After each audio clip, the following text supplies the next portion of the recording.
अरे हाँ तो का हाल बा भाई लोग सारी विरोधी के बजा दिले बा जा हमरे नाम वीआईपी राजा। अरे हम लोग भोजपुरी के ट्रेंडिंग स्टार। अरे हाँ अपन हिट मशीन खेसारी लाल यादव के एक और ब्लास्ट मस्त ब्लास्ट रंगदारी सॉन्ग रिलीज के जा रहल बा जौना गाने के टाइटल बा बिगड़ जाई का। अरे हाँ इ वाला गाना कब तक ले आता कवना चैनल पर आता कौ तरीके रिलीज करल जाता गाना कैसन होकेला बा पूरा फुल जानकारी मिली तो लोग के इ वाला वीडियो में।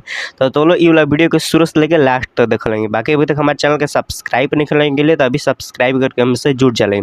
तो भाई लोग तो लोग सबसे पहले बता दी कि यही वाला जो गाना बा बिगड़ जाई का ये वाला गाना के लिखले के बता गाना के लिखले बड़न भोजपुरी के मशहूर राइटर खेसारी लाल यादव के जबरदस्त राइटर अखिलेश कश्यप। अरे हम लोग गाना के लिखले बड़न अखिलेश कश्यप।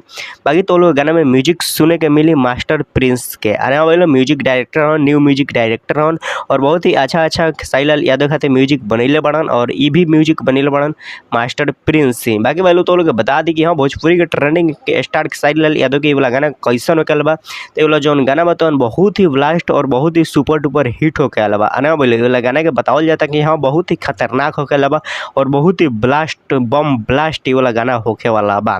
भाई बोलो तो लोग बता दी कि हाँ गाना के गईले बड़न भोजपुरी के ट्रेंडिंग स्टार खेसारी लाल यादव और फीमेल सिंगर शिल्पी राज। अरे बोलो भोजपुरी के ट्रेंडिंग स्टार खेसारी लाल यादव और फीमेल सिंगर शिल्पी राज मिल के दोनों आमदी गाना गईले बा।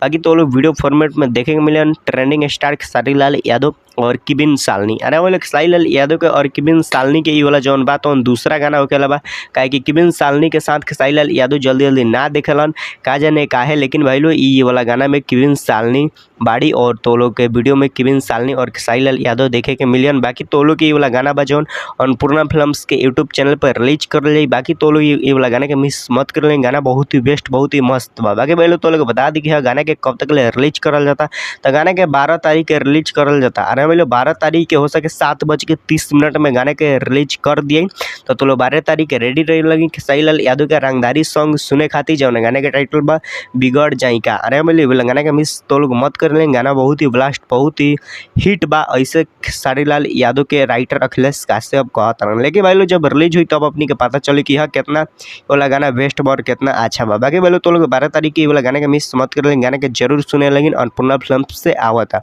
बाकी तो लोग ये वाला वीडियो कैसा लगा अच्छा लगा तो लाइक कर लें, चैनल के सब्सक्राइब कर लें।